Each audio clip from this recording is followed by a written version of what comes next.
Welcome back to വൺവെസ്റ്റർ. ഇന്ത്യയിൽ നമുക്കൊരു company start ചെയ്യാനായിട്ട് അല്ലെങ്കിൽ ഒരു ബിസിനസ് സ്റ്റാർട്ട് ചെയ്യാനായിട്ട് പല ഓപ്ഷൻസ് ഉണ്ട്. ആ പല ഓപ്ഷൻസിലും പല പ്രൊസീജിയേഴ്സ് ഉണ്ട്, പല സ്റ്റെപ്സ് ഉണ്ട്.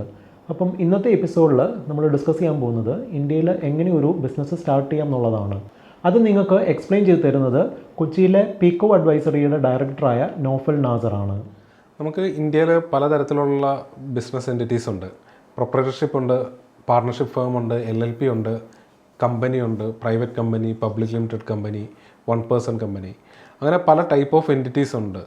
ഇതിൻ്റെ പുറമെ ട്രസ്റ്റ് ഉണ്ട്, സൊസൈറ്റീസ് ഉണ്ട്, അസോസിയേഷൻ ഓഫ് പേഴ്സൺസ്, അങ്ങനെ പലതരത്തിലുള്ള എൻറ്റിറ്റീസ് ഉണ്ട്.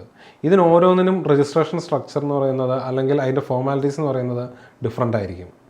അപ്പം നമ്മൾ ആദ്യം പ്രൊപ്പറേറ്റർഷിപ്പിനെ കുറിച്ച് നമ്മൾ പറയുവാണെങ്കിൽ അവിടെ നിന്ന് നമുക്ക് തുടങ്ങാം. പ്രൊപ്പറേറ്റർഷിപ്പ് ആകുമ്പം ജസ്റ്റ് നമ്മൾ അവിടുത്തെ ലോക്കൽ അതോറിറ്റിയിൽ എവിടെയെങ്കിലും ആയിരിക്കും അതിൻ്റെ ജസ്റ്റ് നമ്മളൊരു ലൈസൻസ് ഒബ്റ്റൈൻ ചെയ്യുന്നത്. പിന്നെ അതിൻ്റെ നമ്മൾ അതിൽ യൂസ് ചെയ്യുന്ന ബാക്കി ലൈക്ക് സ്റ്റാറ്റ്യൂട്ടറി ആയിട്ടുള്ള പാൻ കാർഡ് കാര്യങ്ങൾ അതുപോലെന്ന് വെച്ചാൽ അത് ആ ഇൻഡിവിജ്വൽ ആ വ്യക്തിയുടെ തന്നെ പാൻ കാർഡും ആധാർ അതുപോലുള്ള ക്രെഡൻഷ്യൽസ് ആയിരിക്കും നമ്മളവിടെ യൂസ് ചെയ്യുന്നത്. ഇനിയിപ്പം നമ്മൾ അടുത്തതൊരു പാർട്ണർഷിപ്പ് ഫേമിലേക്ക് പോവുകയാണെങ്കിൽ അത് രജിസ്ട്രാർ ഓഫ് ഫേംസ് എന്ന് പറയുന്ന ഒരു അതോറിറ്റിയാണ് നമുക്ക് പാർട്ണർഷിപ്പ് ഫേം രജിസ്ട്രേഷൻ നമുക്ക് തരുന്നത്. രജിസ്ട്രേഷൻ മാൻഡേറ്ററി അല്ല ഫേമിന്. ഇനിയിപ്പം നമുക്ക് രജിസ്ട്രേഷൻ വേണമെന്നുണ്ടെങ്കിൽ വോളണ്ടറി ആയിട്ട് ഈ ഒരു അതോറിറ്റിയിൽ നിന്ന് നമുക്ക് രജിസ്ട്രേഷൻ ഒബ്റ്റൈൻ ചെയ്യാം. ഇനി അതല്ലാത്ത അൺരജിസ്റ്റേർഡ് ഫേം എന്ന് പറയുകയാണെങ്കിൽ നമ്മൾ ജസ്റ്റ് സ്റ്റാമ്പ് പേപ്പറിൽ നമ്മൾ ആരൊക്കെയാണോ പാർട്ട്നേഴ്സ്, ഈ പാർട്ട്നേഴ്സ് ഒരു പാർട്ണർഷിപ്പ് ഡീഡ് എക്സിക്യൂട്ട് ചെയ്ത് കഴിഞ്ഞാൽ അത് ലീഗലി വാലിഡ് ആണ്. ഇനി നമുക്ക് അടുത്തത് കമ്പനി രജിസ്ട്രേഷൻ. ജനറലി നമ്മൾ കേട്ട് വരുന്ന ഒരു ടേമാണ് എന്താണ് ഈ കമ്പനി അല്ലെങ്കിൽ കമ്പനി രജിസ്ട്രേഷൻ എന്നുള്ളത്. നമുക്ക് കമ്പനി എന്നുള്ള വേർഡ് യൂസ് ചെയ്യണമെന്നുണ്ടെങ്കിൽ മിനിസ്ട്രി ഓഫ് കോർപ്പറേറ്റ് അഫയേഴ്സിൽ നിന്ന് നമ്മൾ നെയിം അപ്രൂവലും എല്ലാം എടുത്ത് നമുക്ക് അവിടെ നിന്ന് കമ്പനിയുടെ സർട്ടിഫിക്കറ്റ് ഓഫ് ഇൻകോർപ്പറേഷൻ നമുക്ക് കിട്ടണം. ഇല്ലെങ്കിൽ ആ മിനിസ്ട്രി ഓഫ് കോർപ്പറേറ്റ് അഫയേഴ്സ് നമുക്ക് രജിസ്ട്രേഷൻ തന്നാൽ മാത്രം ഒരു പ്രൈവറ്റ് ലിമിറ്റഡ് കമ്പനി ആയിട്ട് നിങ്ങളുടെ സ്ഥാപനം രജിസ്റ്റർ ചെയ്തു എന്ന് പറഞ്ഞ് നമുക്കൊരു സർട്ടിഫിക്കറ്റ് കിട്ടിയാൽ മാത്രമേ നമുക്ക് ഈ കമ്പനി എന്നുള്ള വേർഡ് യൂസ് ചെയ്യാൻ പറ്റുള്ളൂ. ലൈക്ക് പ്രൈവറ്റ് ലിമിറ്റഡ് അല്ലെങ്കിൽ ലിമിറ്റഡ് കമ്പനി, അങ്ങനെ കമ്പനി എന്നുള്ള ടേം യൂസ് ചെയ്യണമെങ്കിൽ നമുക്ക് ഈ ഒരു രജിസ്ട്രേഷൻ വേണം. ഇനി ഇതിൻ്റെ രജിസ്ട്രേഷൻ കോസ്റ്റ് നോക്കുവാണെങ്കിൽ നമുക്ക് പ്രൊപ്പറേറ്റർ ആയിരിക്കും ഏറ്റവും അഫോർഡബിൾ ആൻഡ് ചീപ്പസ്റ്റ് ആയിട്ടുള്ള റേറ്റിൽ നമുക്ക് ചെയ്യാൻ പറ്റുന്നത്. കാരണം അതിന് പാൻ കാർഡെല്ലാം നമ്മൾ പ്രൊപ്പറേറ്ററിൻ്റെ ആയിരിക്കും യൂസ് ചെയ്യുന്നത്. ഈവൻ രജിസ്ട്രേഷൻ പോലും ലോക്കൽ അതോറിറ്റി എന്നുള്ളൊരു രജിസ്ട്രേഷൻ മതി നമുക്ക്. ആ ഒരു ലൈസൻസും വെച്ചായിരിക്കും നമ്മൾ മുന്നോട്ട് പോകുന്നത്.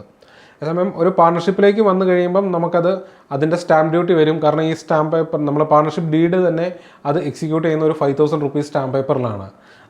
അത് രജിസ്റ്റർ ചെയ്യുന്ന കൺസൾട്ടൻറ്റിൻ്റെ കോസ്റ്റും എല്ലാം നമുക്കതിൽ ഇൻകർ ആകും.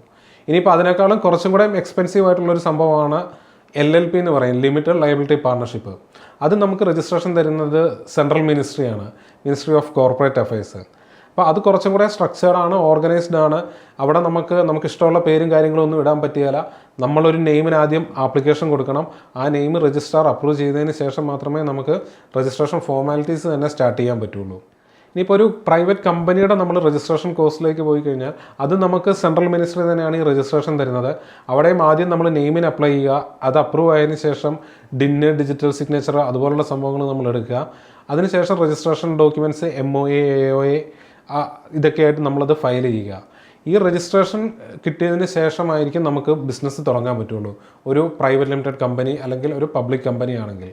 ഇനി ഇതിൻ്റെ കോസ്റ്റിലേക്ക് വന്നു കഴിഞ്ഞാൽ അത് ഓരോ സ്റ്റേറ്റിനെയും ഡിപ്പെൻഡ് ചെയ്തിരിക്കും സ്റ്റാമ്പ് ഡ്യൂട്ടിയുടെ ബേസിസിൽ. എങ്കിലും മിനിമം ഒരു 25 to 30 മുതലായിരിക്കും ഇതിൻ്റെ ഒരു രജിസ്ട്രേഷൻ ചാർജസ് സ്റ്റാർട്ട് ആവുന്നത്. ഏതൊരു സ്റ്റേറ്റ് ആണെങ്കിലും അത് ആ സ്റ്റാമ്പ് ഡ്യൂട്ടിയെ ഡിപ്പെൻഡ് ചെയ്ത് അത് വേരിഡ് ആവും.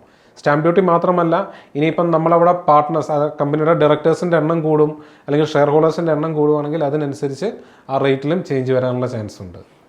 പിന്നെ ടാക്സേഷൻ നമ്മൾ നോക്കുകയാണെന്നുണ്ടെങ്കിൽ പ്രൊപ്പറേറ്ററിൻ്റെ കേസിൽ അത് അവിടെ എപ്പോഴും ആ ഒരു ഇൻഡിവിജ്വൽ ടാക്സ് റേറ്റ് ആയിരിക്കും അപ്ലൈ ആകുന്നത്. പാർട്ണർഷിപ്പിനും LLPക്കും 30% ഫ്ലാറ്റ് റേറ്റാണ് ഇപ്പം നമുക്ക് നിലവിലുള്ളത്. കമ്പനികളിലേക്ക് പോയി കഴിഞ്ഞാൽ അത് 25% നമുക്ക് ജനറലി പറയാൻ പറ്റും. നമ്മൾ കോസ്റ്റ് വൈസ് അല്ലെങ്കിൽ ആനുവൽ മെയിൻ്റനൻസ് കോസ്റ്റ് വൈസ് നമ്മൾ നോക്കുകയാണെങ്കിൽ പ്രൊപ്പറേറ്ററി കൺസേണിനായിരിക്കും ഏറ്റവും ലോവസ്റ്റ് റേറ്റ് വരുന്നത്.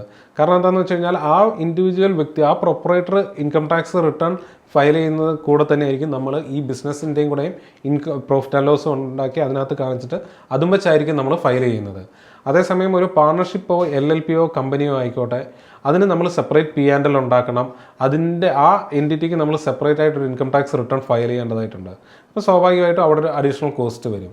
ഇനിയിപ്പോൾ അതൊരു കമ്പനിയിലേക്ക് പോയി കഴിഞ്ഞ് കഴിഞ്ഞാൽ ഒരുപക്ഷെ പ്രൊപ്പറേറ്ററി കൺസേണിലും ഈ LLPയിലും പാർട്ണർഷിപ്പിലും തന്നെ ചെയ്യാൻ പറ്റിയിരുന്ന ഈ ഇൻകം ടാക്സ് റിട്ടേൺ നമ്മൾ ഒരു പ്രാക്ടീസിങ് ചാർട്ടേഡ് അക്കൗണ്ടിനെ കൊണ്ട് നമ്മുടെ ബുക്സ് ഓഫ് അക്കൗണ്ട്സ് ഓഡിറ്റ് ചെയ്ത് ആ ഓഡിറ്റ് റിപ്പോർട്ടും വെച്ചേ നമുക്ക് ഫയൽ ചെയ്യാൻ പറ്റുള്ളൂ. അങ്ങനെ വരുമ്പോൾ സ്വാഭാവികമായിട്ടും ഒരു കമ്പനിയുടെ മെയിൻ്റനൻസ് കോസ്റ്റ് എന്ന് പറയുന്നത് ഈ പാർട്ണർഷിപ്പ് അല്ല LLPയേക്കാളും ഒരുപടി മുന്നിലായിരിക്കും. ഇന്നത്തെ എപ്പിസോഡ് നിങ്ങൾക്ക് യൂസ്ഫുൾ ആയി എന്ന് ഞാൻ വിചാരിക്കുന്നു. നിങ്ങൾക്ക് ഇൻകം ടാക്സിനെ പറ്റിയോ GSTയെ പറ്റിയോ അല്ലെങ്കിൽ ഒരു കമ്പനി രജിസ്ട്രേഷൻ പ്രോസസ്സിനെ പറ്റിയോ അല്ലെങ്കിൽ നിങ്ങൾക്ക് ഒരു കമ്പനി രജിസ്ട്രേഷൻ ചെയ്യണമെന്നുണ്ടെങ്കിലോ പീക്കോ അഡ്വൈസറിയിലെ നോഫലിനെ കോൺടാക്ട് ചെയ്താൽ മതി. ഞാൻ നോഫലിൻ്റെ കോൺടാക്ട് ഡീറ്റെയിൽസ് ഈ വീഡിയോയുടെ ഡിസ്ക്രിപ്ഷനിൽ കൊടുത്തിട്ടുണ്ട്. So good bye until the next episode.